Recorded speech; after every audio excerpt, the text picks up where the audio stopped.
আবু হুরায়রা রাদিয়াল্লাহু আনহু তিনি বলেন, রাসূল সাল্লাল্লাহু আলাইহি ওয়াসাল্লাম বলেছেন, হাদিসের জগতে যত হাদিস আছে এরকম হাদিস দ্বিতীয়টা নেই। কেন নেই? কারণ আল্লাহর নবী সাল্লাল্লাহু আলাইহি সাল্লাম এইভাবে কোনোদিন ডাক দেননি, এভাবে কোনোদিন উল্লেখ করেননি, এভাবে কোনোদিন বলেননি তুমি এটা করো।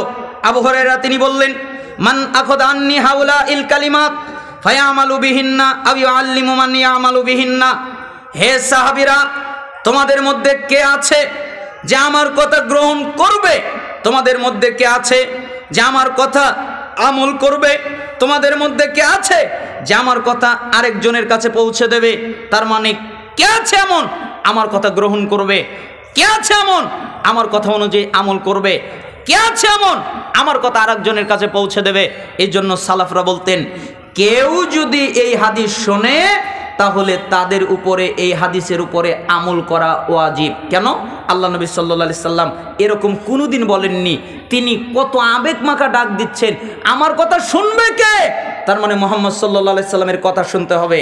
আমার কথা আমল করবে কে? তার মানে মুহাম্মদ সাল্লাল্লাহু আলাইহি সাল্লামের কথা আমল করতে হবে। আমার এই কথা আরেকজনের কাছে পৌঁছে দেবে কে? তার মানে এই কথা আরেকজনের কাছে পৌঁছে দিতে হবে। ফাকুলতু আনা ইয়া রাসূলুল্লাহ, আবু হুরায়রা রাদিয়াল্লাহু আনহু তিনি বললেন, আল্লাহর নবী আমি আছি তো, আপনি যা বলবেন আমি তা গ্রহণ করব, আপনি যা বলবেন আমি তা আমল করব, আপনি যা বলবেন আমি তা আরেকজনের কাছে পৌঁছে দেব, আপনি বলেন। তখন মুহাম্মদ সাল্লাল্লাহু আলাইহি সাল্লাম ফাখাযা বিয়াদি ফাআদ্দা খামসান, আবু হুরায়রার হাত ধরলেন, এরপরে গুনে গুনে 5টা কথা বললেন। তিনি বললেন, আবু হুরায়রা জি, যদি তুমি 5টা কাজ করতে পারো তাহলে আল্লাহ তোমাকে 5টা পুরস্কার দেবে। কয়টা কাজ? 5টা কাজ। পুরস্কার দেবে কয়টা? 5টা। 5টা কাজ করতে পারলে আল্লাহ তোমাকে 5টা পুরস্কার দেবে। 1, ইত্তাকিল মাহারিমা তাকুন আবাদান নাস। তুমি কি চাও আল্লাহ আমাকে ওলি বানিয়ে দিক? তুমি কি চাও আমি আল্লাহর ইবাদত গুজার বান্দা হই, আমি আল্লাহর ওলি হই, আমি আল্লাহর বন্ধু হই, আমি আল্লাহর প্রিয় ব্যক্তি হই? এটা কি তুমি চাও? আচ্ছা, আপনারা কি মনে করেন, চান না চান না? আল্লাহর ওলি হই, এটা কি চান? ঠিক একই কথা বললেন, তোমরা কি চাও যে আল্লাহ আমাকে আল্লাহর ওলি বানিয়ে দিক, তোমাদের আল্লাহর ওলি বানিয়ে দিক? আবু হুরায়রা বললেন, জি আমরা তো চাই।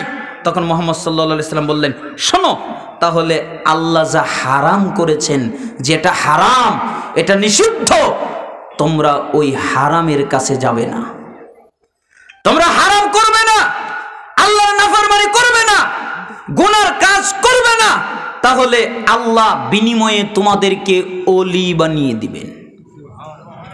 ওলি হতে গেলে কি ত্যাগ করতে হবে? হারাম।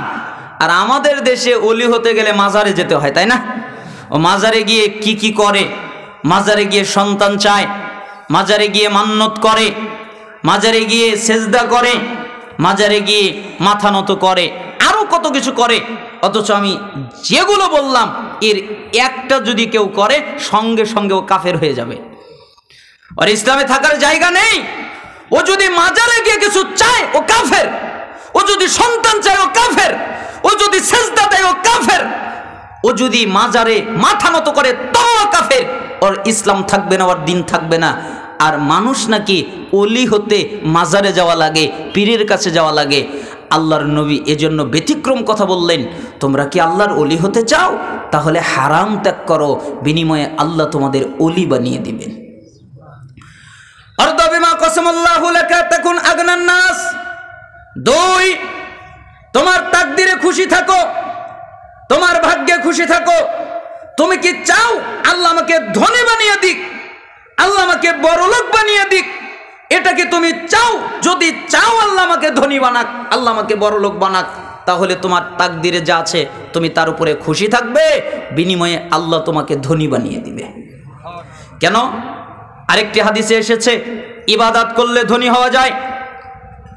আবু হুরায়রা রাদিয়াল্লাহু আনহু তিনি বলেন, রাসূল সাল্লাল্লাহু আলাইহি ওয়াসাল্লাম বলেছেন যে আল্লাহ তাআলা বলেন, ইবনা আদম, হে আদম সন্তান, তাফাররাক লি ইবাদাতি আমলা সাদরাকা গিনান ওয়া সুদ্দ ফাকরাক। তোমরা আমার ইবাদত করো, আমার বন্দেগী করো, আমার দাসত্ব করো। আমাকে বেশিক্ষণ কষ্ট দিয়েন না, আমার মুখ ব্যথা, গলা ব্যথা, কণ্ঠ ব্যথা, এই জন্য আপনাদের ইঙ্গিত দিলাম। রাসূল সাল্লাল্লাহু আলাইহি সাল্লাম বললেন যে আল্লাহ তাআলা বলেছেন, ইয়া আদম, হে আদম সন্তান, তোমরা আমার ইবাদত করো, আমার দাসত্ব করো, আমার বন্দেগী করো, আমার আনুগত্য করো, তাহলে আমি তোমাদের অন্তরটাকে ধনী বানিয়ে দিব। তোমাদের অন্তর গরিব তো, আমি তোমাদের অন্তরকে ধনী বানাবো, আর তোমাদের যত দরিদ্রতার রাস্তা আছে আমি আল্লাহ সব বন্ধ করে দিব। যত রাস্তা থাকতে পারে, যেই রাস্তা দিয়ে দরিদ্রতা আসে, ওই রাস্তা দিয়ে দরিদ্রতা আছে, ওই রাস্তা দিয়ে দরিদ্রতা আছে, আমি আল্লাহ বন্ধ করে দিব। ওয়াইল্লাম তাফআল মালাতু সাদরাকা শুগলান ওয়ালা মাসুদ্দা ফাকরাক, আর যদি আমার ইবাদত না করো, আমার দাসত্ব না করো, আমার বন্দেগী না করো, তাহলে আমি তোমাদের অন্তরে পেরেশানি দিয়ে যুক্ত করে দিব। কত পেরেশানি নিতে পারো নাও, কত অস্থিরতা নিতে পারো নাও, আমি খালি পেরেশানি দিব, আমি খালি অস্থিরতা দিব, তোমাদের অন্তরে কোনো শান্তি দিব না, খালি পেরেশানি দিব আর অস্থিরতা দিব। আর যত তোমাদের দরিদ্রতার দরজা আছে আমি আল্লাহ সবগুলো খুলে দিব। খালি দরিদ্রই হবে, আমি দরিদ্রতার দরজা বন্ধ করব না, দরিদ্রতার দরজা খুলে দেব। কেন?